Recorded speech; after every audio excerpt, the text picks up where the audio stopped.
Lumapit si ate sa akin at nanghihingi ng 10 pisong barya para daw pangdagdag niya sa pambili niya ng pako dahil daw ang bubong ng kanyang bahay ay natuklap dahil sa bagyong Egay. O, anong nangyari sa bahay nyo? Nagbayong basa bagyo po. Natanggal yung bubong nyo? Opo, ma'am. Tapos, kaya ka pumunta dito. Taga saan ka, te? Ibulo po. Ibulog. Ibulo, tidang mantika. Ay, diyan banda. Uy po. Ah. Basa kami tayo po. Basa.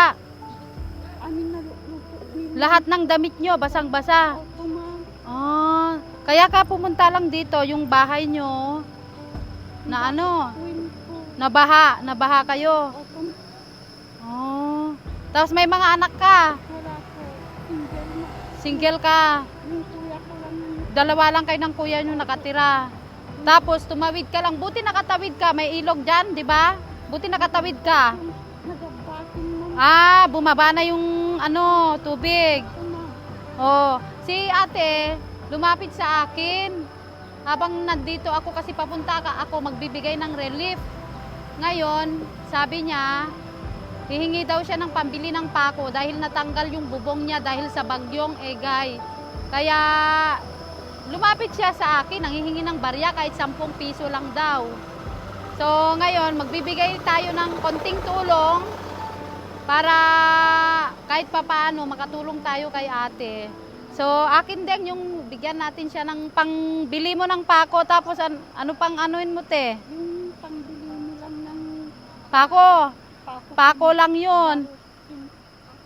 Pangkain. Pangkain. Thank you, ma'am. Yato gusto si Mang Blessing sa'yo po. Oo, basta kaya lang. O tapos pag makabili ka na ng pako, yun lang problema mo, no? O bili ka na ng pangpako mo.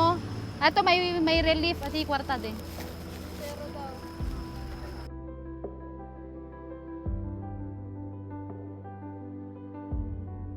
O ito, pangbili mo ng relief mo, pangkain. O, may pagkain, tapos pangbili mo ng pako. Thank you po. Yato gusto si Mang Blessing sa'yo po. Ano Oh. pangalan niyo, ma'am? Lin Main Vlogs. Sa ni Jennifer Ganaon. O, ibili mo na lang yan ng pako, ah. Opo, ma'am. Sige. Sige, te. Thank you po. Bye-bye ka na. Bye-bye. Po. Thank you. Salamat, Mm-mm. Ma'am Lynn. Oo. Sige.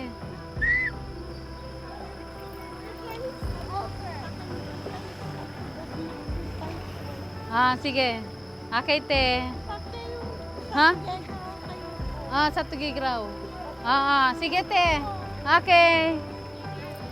Okay, te.